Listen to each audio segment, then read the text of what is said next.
Czech snowboarder Eva Samkova launched her career with a gold medal performance at the Trentino 2013 Winter Universiade. Then 20, the former student athlete cruised to a snowboard cross victory on a beautiful sunny day in Italy. It was a springboard to future success. 1 year later, Samkova won another gold medal, this time at the Sochi 2014 Olympic Winter Games. Eva's snowboard cross resume now reads nearly as long as a master's thesis. 3 junior world titles, 14 World Cup victories, 2 World Cup titles, a pair of X Games silver medals, a bronze medal at the 2018 Pyeongchang Olympics, and most recently, a 2019 world title from Park City, Utah. Considering her vast achievements, the 27-year-old was recently named to the International University Sport Federation's first Student Athlete of the Decade team. Hello and welcome to the inaugural edition of the FISU University Legends Interview Series. I'm Brian Pinelli. And joining me now from her home in the Czech Republic, at the foot of the Krkonoška Mountains, is the 2013 Winter Universiade champion, Eva Samkova. Eva, hello, how are you doing today? Hello, thank you for having me. I'm okay, I'm fine. I'm training, so everything's good. Well, obviously, winter is in the air. I know you're there at the foot of the mountains. Obviously, it's been a challenging time for everybody with so much uncertainty with the pandemic, rescheduling of sports events, difficult to get out training. I guess first off, Eva, and thanks for doing this, obviously. First off, how have things been for you during the pandemic? And, what are your hopes? What are your plans for the upcoming Winter World Cup season? Like in the springtime, the first pandemic wave, it was quite okay for me because it was end of the season. So I was just home, and even if there wasn't no pandemic, I would be home. So that was quite nice. I was just relaxed and just enjoying free time. And it was just everything quite okay, and I had so much time in the spring and in the summer, so for me it was fine. But now it's just getting tougher and tougher because it's like now everything rescheduling. So one day you go for some training camp in Austria, and the second day it's cancelled, and you have to change everything. So everything's still changing, but I think we're managing quite good, and we're just prepared for everything can happen. So I guess the key is to be flexible. Use the cliche one day at a time and hope for the best right now. yeah, that's all we can do, and we're just keeping on training, like on the physical side and also on the snow, and just keep us healthy and just healthy minds also, and kind of happy as possible, and that would be key. Yeah. Of course, 7 years ago, the Winter Universiade Trentino 2013, the motto was inspired by you. I don't know if you recall that, but what are your thoughts looking back on a beautiful sunny day in Italy, a snowboard cross gold medal? You were 20 years old. I assume this was somewhat of a new experience for you to be at a multi-sport event with so many student athletes. What do you remember about that day? What do you remember about your run?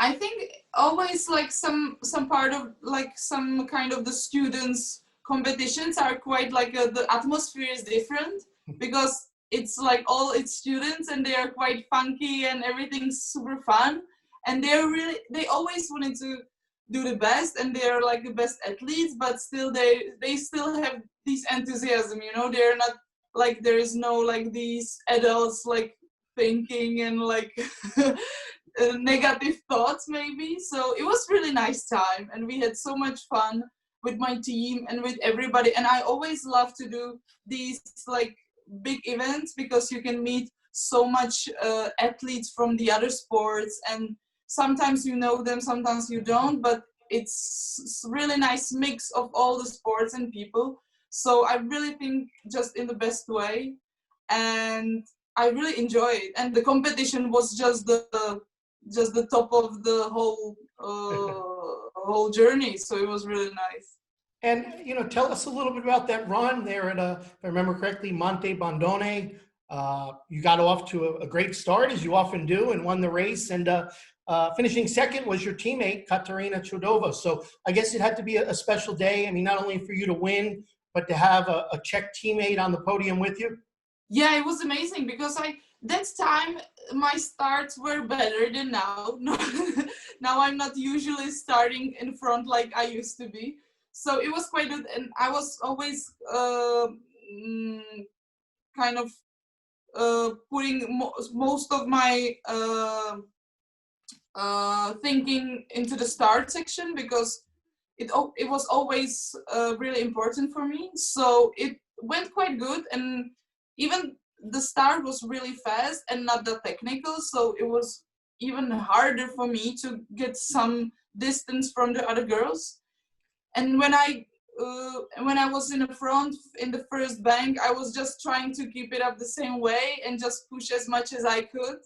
And in the finish line, it was awesome because you don't know what's going behind you. And I crossed the finish line, and then Katerina was second, and I was like, whoa! So it was just even more emotional for us because it was like one of the biggest achievement for Kachka, for Katarina. So it was really awesome. It was like the team spirit and everything was just going well. And it was the pre-Olympic season, so that was also quite important to just have more and more confidence. And this was especially it. Absolutely. Eva, you had touched on it earlier, but I want to ask you in a little bit more detail. Just your entire Universiade experience. I mean, again, 20 years old, you stay in the athlete village. I believe at these games there were, athletes from 50 countries, more than 1,700 student athletes. Any stories, any memories, any experiences there that you could remember? And also, did you attend some other events to see your perhaps fellow Czech athletes competing? Oh, for us, we were in kind of like the separate village or like the part because we were staying close to our course, but like the ice hockey players and stuff, they were down there in Trentino.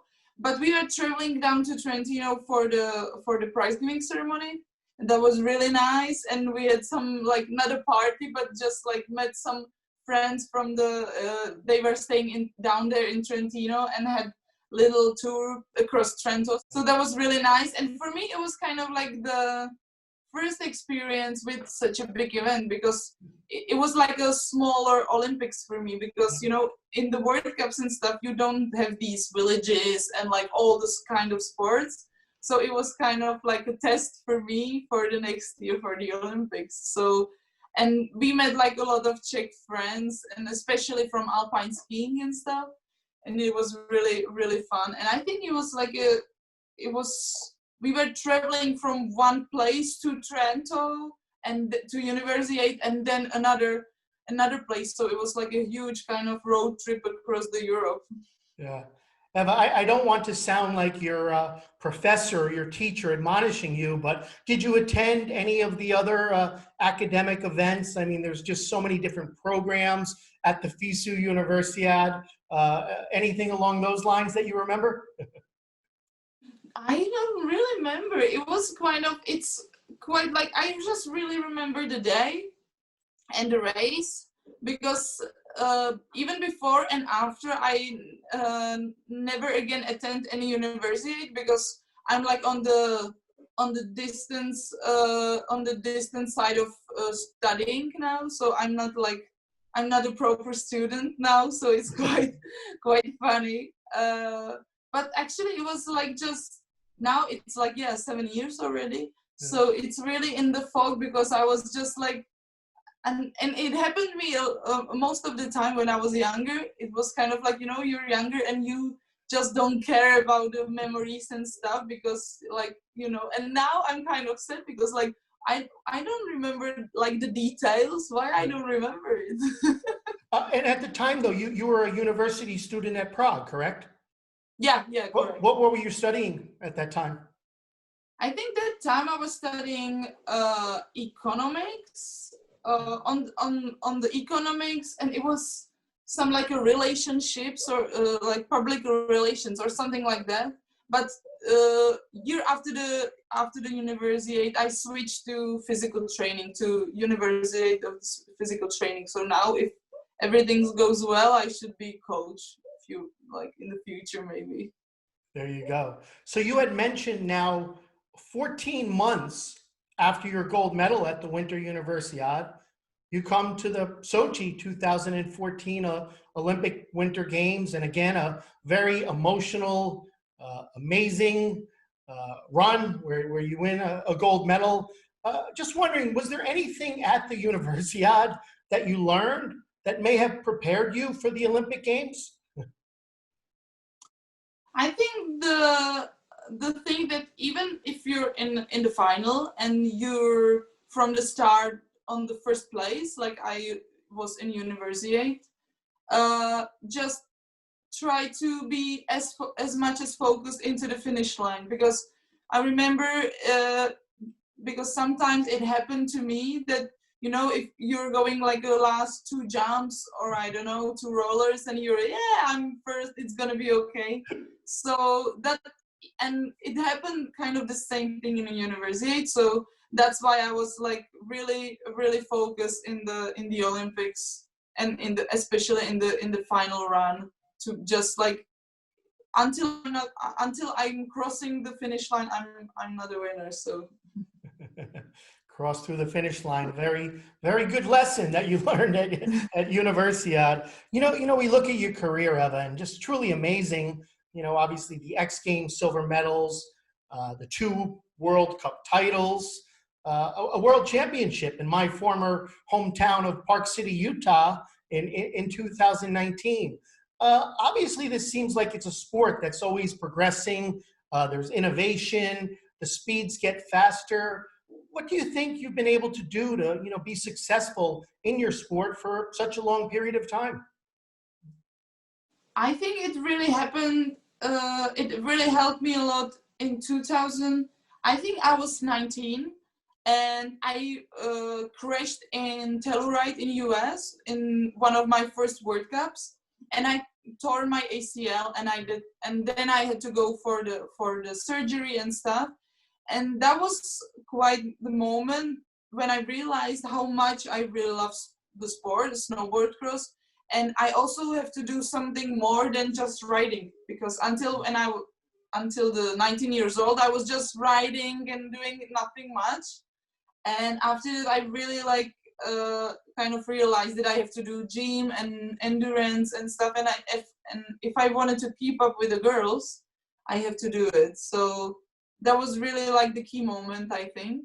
Yeah, I'm just trying to, for me and for my confidence, it's really important to have from the spring to the autumn, like the constant training, physical training, because for sure you're getting stronger and better in endurance and stuff, but I have it in my mind that I know I did these things, and that just gives me confidence more and more, because I know that I did like 6 months of physical training, and then I can feel better. So and also you just have to watch other girls and learn from them and how they're stronger or faster or doing something better. So just checking all the girls. Speaking of other girls and other Olympic gold medalists, do you ever get out on, obviously both have busy schedules, I assume, but do you ever get out on the mountain to do any snowboarding, whether it's recreational or racing with Esther Ledecka, your fellow Czech Olympic gold medalist? Oh, I think she's got the most tight schedule that I've ever seen. Or always, if you just listen to her, she's always in the mountains and training. She's just crazy. I don't get it. How can she just stay and do it? I'm not such a perfectionist like she is, but I really like to snowboard in my hometown, and I have some old friends here in Krkonoše, so especially during the Christmas time and on the springtime after the World Cups, I always take my split board and hiking up with the friends to the mountain and just free riding down. And I think for every snowboarder, the free ride thing, it's just the best thing you can do. So that's what I really love. And sometimes when we have more time, like especially in the on the World Championships, because normally you have like more disciplines, there's more people, and you have also more time. So we sometimes met our Czech freestyle snowboarders, and we have just fun on a slope or in our homes. So that's fun. So no time for taking up alpine ski racing and doing two sports like Esther. Like I used to ski. I was learning skiing when I was 2 years old, and so I can ski. But for sure, like more comfortable I feel on the snowboard, definitely, because now I'm doing it full-time job for, I don't know, 12 years. But yeah, during Christmas time on the skis, it's really nice, but I just like have to watch myself not to go fast, because I'm not such a good on the skis, and I shouldn't be going fast on the skis. So, and I have to be careful about myself to not hurt myself. So just easy. Sounds like a good plan, Eva. So as we talk about this upcoming season, again, a lot of uncertainty, but I believe the World Snowboard Championships are set for the end of February in Zhangjiakou, China, which is the future Olympic venue, the future Olympic hill. Your thoughts? Are you excited if, fingers crossed, everything goes well for everybody to get over to the future Olympic site? And with Beijing 2022 now just 14 months away, it's starting to get into the back of your mind to, attempt a third Olympic medal? Oh yeah, it's kind of starting, because normally we have just the World Cup in the place where Olympics should be, and now it's just World Championship, and we never been there, so it's quite different. And I think everybody really wants to go to China, because I just can't imagine we wouldn't be testing our course before the Olympics. So we really have to, and I think everybody, and also our teams, like a technical team. So you just really just wanted to know the place, the hill, and all the things you need to know. So it's really important for us to go there. So I hopefully at least one race this year is gonna happen. And actually it was quite weird, because I was just realized just like, oh, it's autumn, and it's 14 months. It's just crazy. Like it's running so fast. It's so weird. I just don't feel like it's been like 3 years almost from the Korea Olympics. So it's always just like you have one Olympics, then you snowboard, and then it's another Olympics. So really fast. And I'm always trying to be more on the side, like I don't want to be nervous about it, and I just don't want to thinking about it too much. So just trying to focus especially on this season, and then we'll see. Yeah. Eva, I actually meant to ask you earlier when we were looking at footage of you winning the gold medal there in Trentino. I'm sure you've been asked this many times, but I think it's a legitimate question. How did the black paint-on mustache start? I mean, everybody talks about you with it in Sochi, but obviously you also had it there at the Universiade in Trentino. Yeah, it started 2011 already, and it was in my first senior wood championship in La Molina in Spain. And I was like 17 or something, or 18, I don't know. And it was kind of a bet with the Polish friend, with the Polish guy from the Mateusz Legocki. He's not competing now, but he used to be a really good rider. And he had like his mustache grown, and I was like, oh, that's funny. So I can paint it. And he just didn't believe me, and I was like, no problem, I'm gonna do it. So we painted on the final day, and I was fifth in La Molina, and that was my best result. So I was like, well, maybe it's kind of the mustache for luck. So we keep it drawing, and it's just now it's more fun, I think, and it's just kind of like kind of ritual before the race. It's just now it's essential. All right. But you don't wear it on airplanes or when you're traveling? No.